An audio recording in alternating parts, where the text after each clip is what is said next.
Now, we're about to take a look at one of the most polarising Doctor Who stories of all time, one that is widely considered one of the worst episodes of the show, or at least of the revived series. However, it's got quite a few fans and quite a few people who love this episode, so it's a very polarising episode. Sit back and relax as I review Doctor Who Series 2, Episode 10, Love and Monsters. Shut up!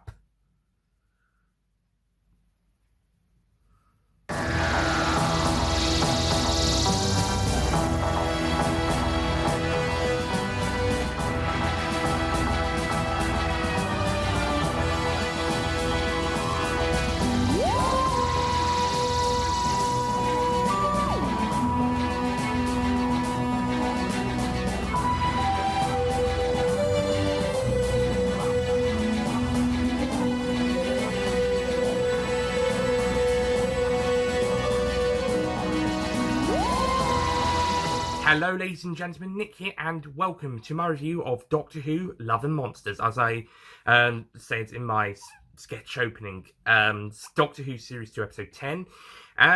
Okay, Love and Monsters. This episode is considered one of the worst episodes of Doctor Who, period, or full stop, or whatever, general, alongside stories like The Twin Dilemma, Time in the Rani, and, yes, usually alongside those two, to be honest. It's especially considered one of the worst, if not the worst, episode of the revived series, though that title may have been stolen by Hellbent in 2015.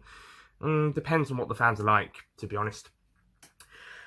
However, this story has a lot of fans. So did Twin Dilemma, to be honest. In Doctor Who magazine, I've got to quickly mention this, in the 2014 poll that they did in the results, they mentioned that Twin Dilemma actually got quite a few 10 out of 10 scores. Surprisingly, I know it still got quite a few 0s to 9s to put it into last place of that ranking, but still apparently got lots of 10 out of 10s. So even the most hated episodes have their fans. Similarly, some of the most loved episodes have their haters. So with Love and Monsters, there is quite a strong love for this story. There is a fantastic review by Billy Tracy of Five Who Fans on the Five Who Fans YouTube channel, there where he covers the story and he puts so much love and passion into his review, and it's a fantastic review. Go and check it out. And I will be using him as not a sort of a academic literary source, a critical video source for some of the points in this review that I will cover. But that being said, I'm not going to go all out love and gush all over this story like he does.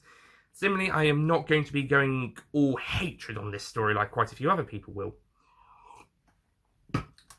No, I'm going in as me. I'm going in as a normal viewer, normal Doctor Who fan, maybe a more positive, more open-minded, more likability one than most people. But I'm going in as I am. But I'm going in as me, so let's get down to it. This is a very different type of story from what we've seen before, as we see it from the perspective of a regular human being popping into a Doctor Who adventure. Elton Pope, yeah, that is his name, Elton Pope, played by Mark Warren, who's really great, and it sounds like he's from the same part of the country as Burn Gorman, who plays Owen in Torchwood. Elton Pope is a person who, when he was younger, he met the Doctor, who came into his house to stop this shadow creature from some sort of halls. But as it's revealed at the end, sadly, his mother died as a result of this creature's escape. But Elton forgot about this as he grew up because I suppose he missed. But throughout his life, he's wondering about meeting the Doctor again, trying to find out who he is. And he leads a normal life until alien attacks start happening. And this is where the show is, as Billy Tracy puts, is able to start self-referencing itself before going beyond 2005. The new series is able to reference past new series episodes without being too tied to the main characters. So you get the Auton attack from Rose, you get the alien spaceship in Aliens of London, and then you've got the Sycorax alien ship from the Christmas invasion. And that's where Elton meets Ursula Blake. After she takes some photos on Christmas Day, he finds her blog as he's trying to find some information about it, and he meets up with her. And then shortly after that, he joins this little group of Doctor fanatics where the Doctor has been popping up throughout time and space, and alien incursions have happened in many of them. And these guys have come to talk about it, find out what he's about, and see, just try and find him, just to meet him. They're basically the fans. And Billy Tracy's review of this, and Billy's review specifically states that these people are more or less a representation of the fans, and this story is a love letter to the fan base, but not in a sort of a mocking way, but not in the way of giving them a lot of fan service, nor in a mocking way. It's like a mirror to fans of the show, and just basically a representation of some of them in the actual show itself as they're trying to find a doctor. And then over time, they also have some of their own personal things, like Bridget's Bridget's the cook. Bridget does some cooking. Bliss, she's a musician, I suppose, and also an artist. And Mr. Skinner does a lot of writing. And shortly after sharing a couple of emotional moments between the gang, let's call them the gang, they start their own little band, in a way, as they sing to ELO, which is Elton is a massive fan of. If we're going to take anything away from this character, we can at least say that Elton has a fantastic taste in music. So yeah, these guys just get together and have a bit of fun whilst, originally discussing the Doctor, but now they're just hanging out. I guess it's like their own little club, which is great. This is a fantastic representation of fans without being in a mocking way. This is genius. Russell T Davies is able to reflect on the fan base and just structure it in a really brilliant way. And Elton's journey to meeting these guys is also really well done. I'm also liking how this story is done in a sort of a vlog method, where Elton is recording all of these events. He's doing kind of his own video on a video vlog on everything. It's really great, and it's a nice way of telling the story. It's an experiment in a way. This is also notable for being the second Dr. Light story of the show, following 1965's Mission to the Unknown, and the third Companion Light story, following Mission to the Unknown, and 1976's The Deadly Assassin. And Dr. Light, Companion Light stories are going to be a bit more of a staple for the next couple of series, up to Series 5, Series 6. Yeah, up to about Series 6. I don't think 7's got any. 8, I don't think, does. 9 has an experimental episode like this, but not a Dr. Light or Companion Light one. And I think it's Doctor and Companions together for from 7 onwards, I think. But other Doctor and Light episodes, we've got Blink next series, we've got Midnight's a Companion Light episode, Turn Left's a Doctor Light episode, both in Series 4. Series 5, The Lodger, and Series 6's Closing Time are Companion Night episodes. And also in Series 6 we've got The Girl Who Waited, which is more companion-centred, although the Doctor is still in it quite a bit. But it's mainly centred on the companions. After that, I think Doctor Light and Companion Light disappear from the show. I think FYI, Christmas specials with guest companions don't really count as Companion Night. Closing Time technically has a guest companion, but, main companion, it's Companion Night.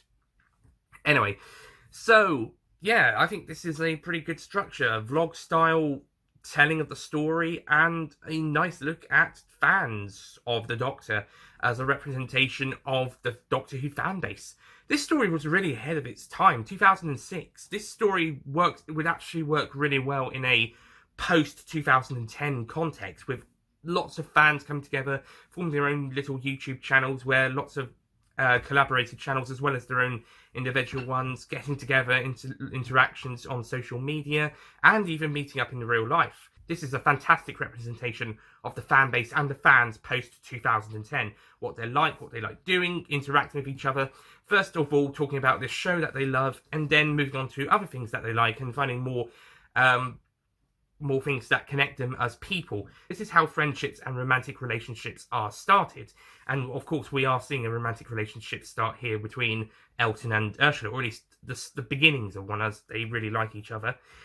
And yeah, I think this angle of the story is perfect. I think it works absolutely fantastically. However, about a third of the story in, things take a turn.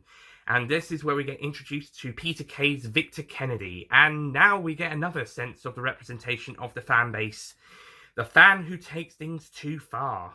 Victor Kennedy wants them to get back into finding the Doctor. Somehow he's found Linda, but now he wants them to find the Doctor for, well, we find out his motivations later, but how he found out about the Doctor is uncertain. But yeah, Kennedy is here to make sure Linda go back to trying to find the Doctor, and he makes them use his methods, which are more effective in finding the Doctor. But now it's more like a school where this one guy is making other people just do this one thing, do what they're told, as opposed to letting them have a bit of fun now and again.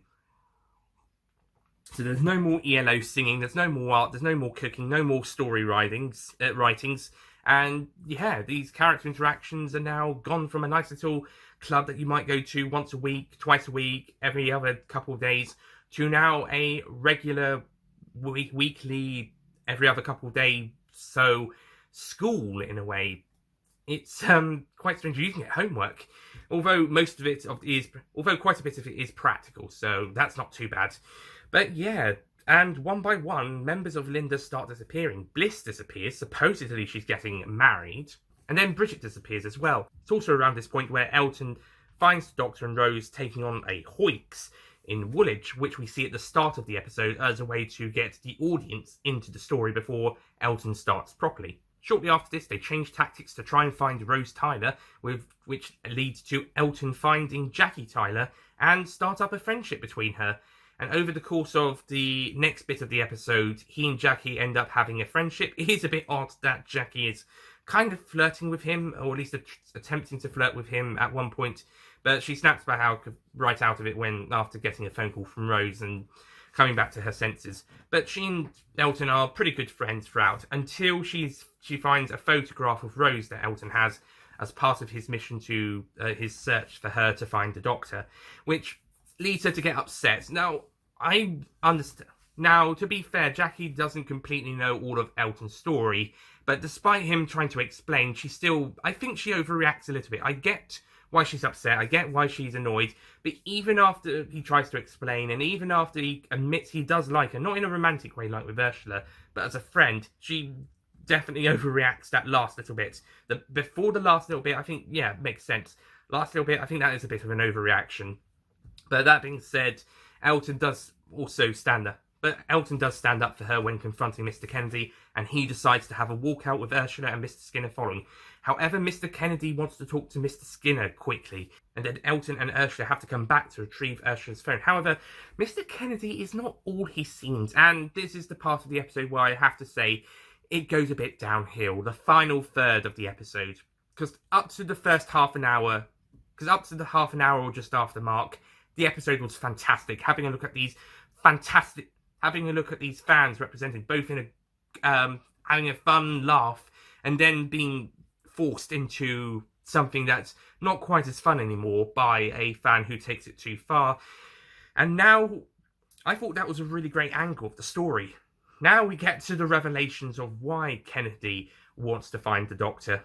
It's revealed that Kennedy is in fact an Absorbaloff, a alien creature who likes absorbing people, and he wants to absorb the Doctor because he thinks he'll be tasty.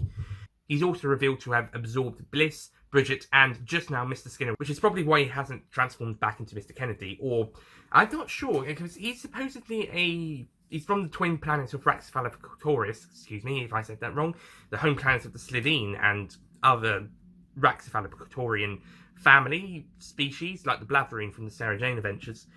But I don't know if he had to kill someone and use their skin as a bodysuit, or if he had some other type of disguise.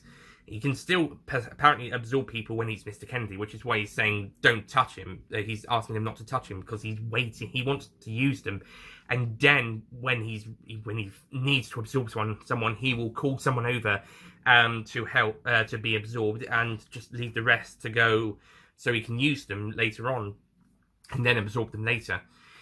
But yeah, somehow he didn't get back into his disguise or disguise himself again afterwards. After Mr. Skinner, maybe he was expecting these two.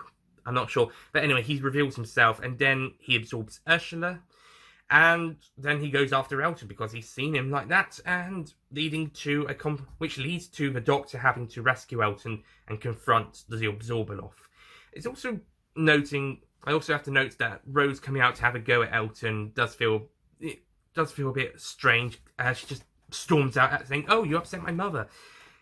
Yeah, it does feel a bit strange considering that this character did upset her mother quite a bit the previous year in Series 1. Not to mention that, again, a little bit of an overreaction considering that Elton was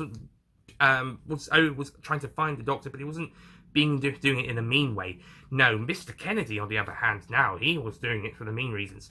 Anyway, they eventually turn their attention to Kennedy, and I do like the bit where the Doctor pretends to not care about Elton, so Absorbaloff would go for him, but then he would point out that the others that he's absorbed would fight back to not allow it.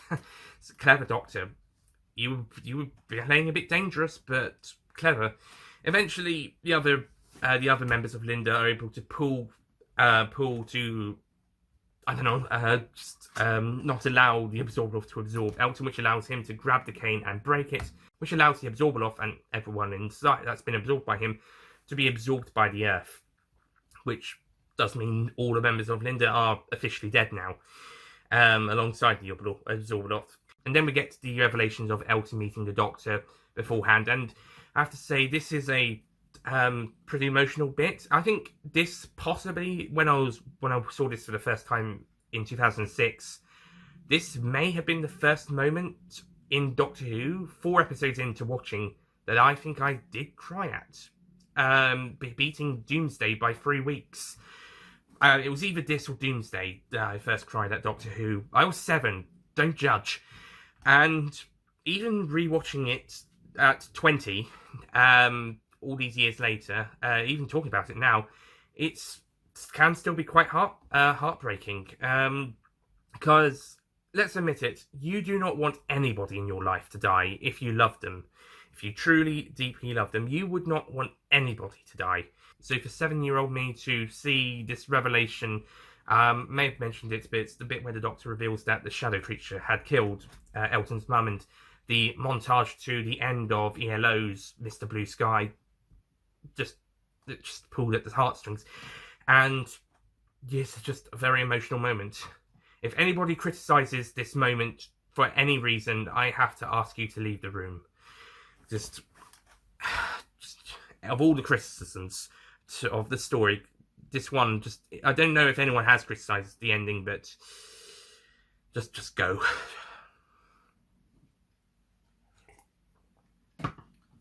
But the story doesn't end on a sad note, as it's revealed the Doctor was sort of able to save Ursula by being able to make her a sentient pavestone, and she and Elton have a sort of romantic relationship.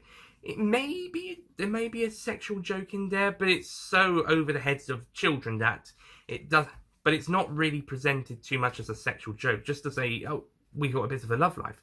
Doesn't necessarily mean it's sex. Well, I say sex or sexual.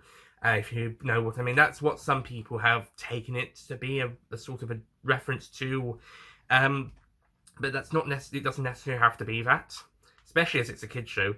And yeah, I think the ending is actually pretty nice, with Elton still having someone he cares about, even if she's a paving stone. But he ends the episode on a pretty happy note, and I think Mark Warren delivers the punch. And I think Mark Warren delivers the final lines really well, really brilliantly, and yeah, just all out great.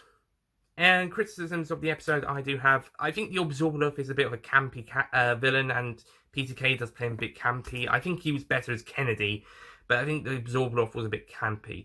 It is worth noting that he was the winning design of a monster design competition by Blue Peter, and so naturally a child would have created the character. He was also supposed to be the size of a London bus, but naturally they couldn't do that. So we just got a human-sized monster played by Peter Kay, and I do think he does a good job, but I think he is a bit campy as the Absorbaloff, but he does do a good job as Victor Kennedy. Similarly, I also really enjoyed the guest cast. I think that's really my only major criticism, apart from that last third does go a little all over the place in terms of the storytelling once we got the Absorbaloff reveal. But I think the story is decently is a decent story. I think it's fairly solid. Some great supporting characters, fantastic representation of the fan base, although it may be more ahead of its time, as I think this is more of a representation post-2010 rather than of 2006, but still a very good representation of the fan base nevertheless. Main characters, the Doctor and Rose, have some good moments when they're on screen. The bit at the start where I have heard the bit at the start where there's complaints that it looks like a Scooby-Doo style opening. Yeah, I can understand that, but it does work from Elton's point of view, although might be a bit quickly edited together. Although there wasn't really any noticeable edits until just before Rose got the red bucket, and then I saw a slightly noticeable edit there for the bits where Rose got the red bucket, and then when she chases the Hoyts with said red bucket, it does speed up a little bit, which is a bit odd. But I still think that sequence was well done, fairly well done. I think it was good. I think it was fine. On the whole, Love and Monsters has some great stuff going for it. There is some slightly let downy stuff, but on the whole, I think it's a very good story. The experimental episode of having a character experiencing adventures of the Doctor and trying to find them, meeting up with these other people, having fun, and then our main villain comes in and tries to make it less fun before the final reveal. I think this type of story works really well. Not to mention, it's also done in a really well video vlog style episode, which is a good experiment for the show. And yeah, I think it's a good story. I think it's enjoyable. It's got a few downer moments, but I think it's got a few moments I'm not so keen on. But I think for the most parts, this episode is brilliant, especially that first quarter of an hour. That first quarter of an hour, brilliant, and very little wrong with that. And then the next quarter of an hour is also really great. And then the final quarter of an hour, a little bit of a letdown in places, but still pretty solid. But still has a couple of great moments left in there, especially towards the end.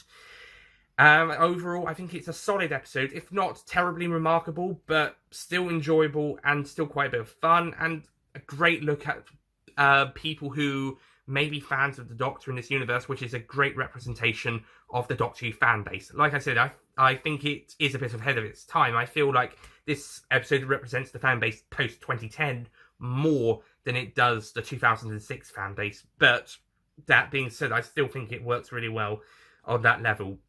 And I think it's a mostly successful experimental episode and a mostly successful Doctor Light Companion Night episode. A few problems, but mostly good. I shall be giving Love and Monsters a 7 out of 10.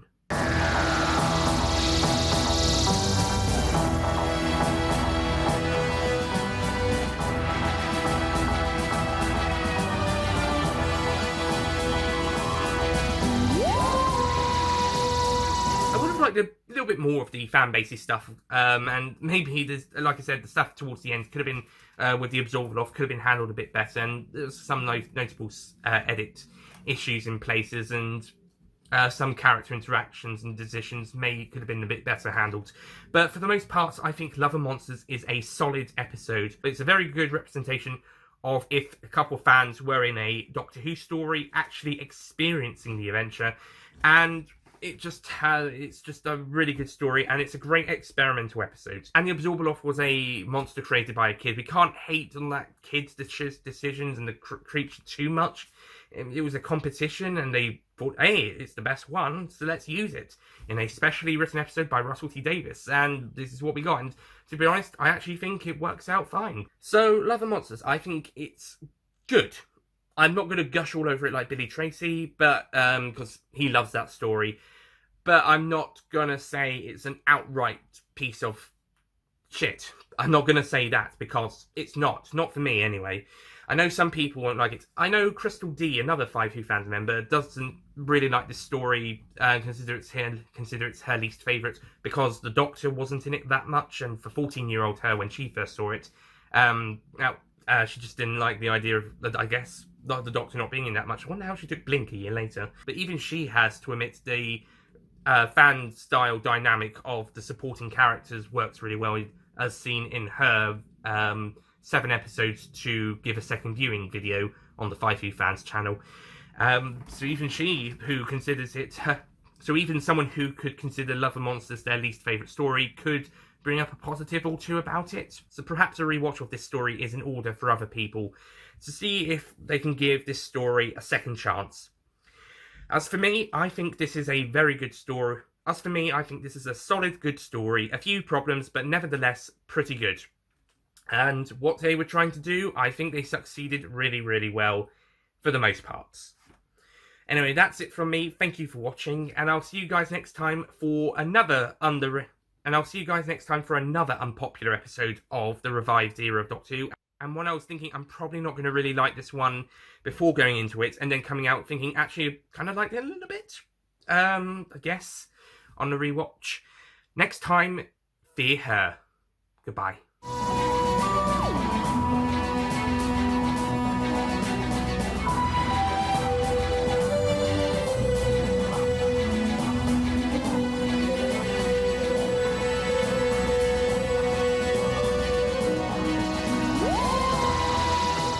Don't forget to click below to subscribe to the official Nicholas Payne Retro YouTube channel.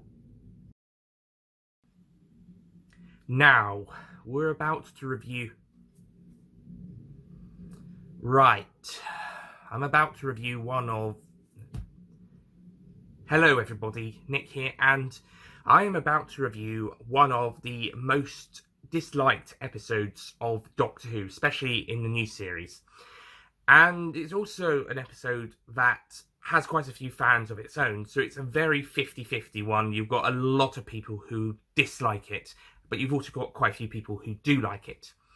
This is a very polarising episode, so sit back, relax, as I review Doctor Who Series 2, Episode 10, Love and Monsters. Shut up! I'm going to do that again just in case. Now, we're about to take a look.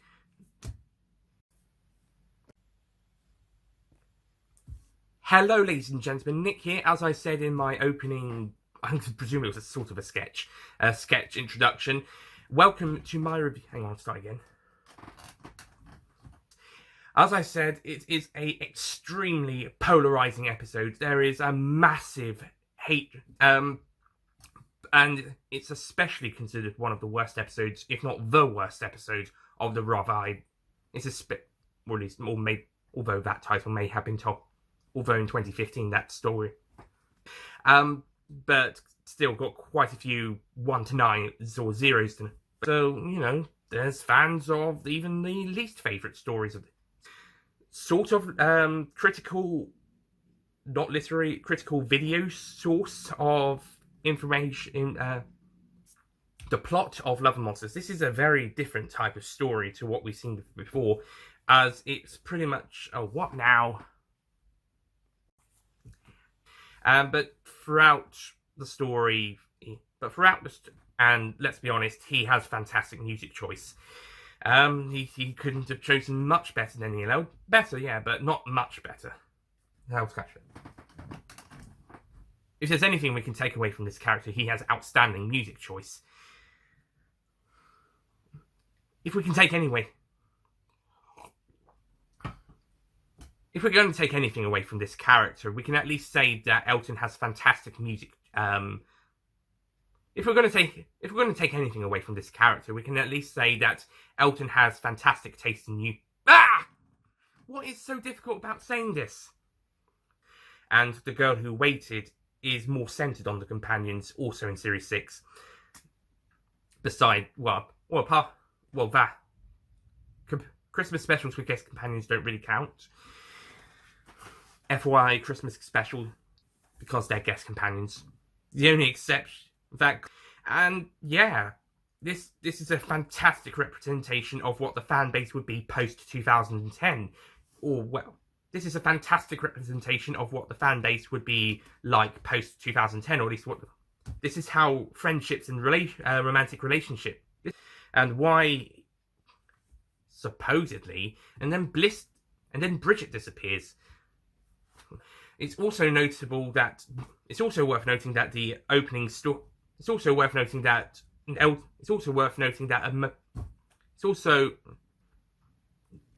gonna have so many bloody edits.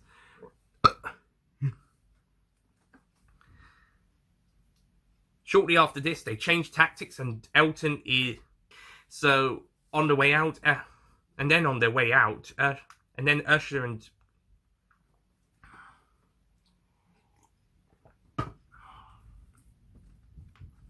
and he absorbs Ursula, which he is revealed, which is probably why he hasn't transformed back into Mr. Skinner. Sorry. And I do like the bit where the Doctor sort of tries to allow. I do like the bit where the Doctor pretends for Kennedy to, which means everyone gets absorbed by everyone in the Absorbaloth. And then we get the revelations about Elton and the Doctor meet, and so to see this happen, brought up at for 7, well, I say 6,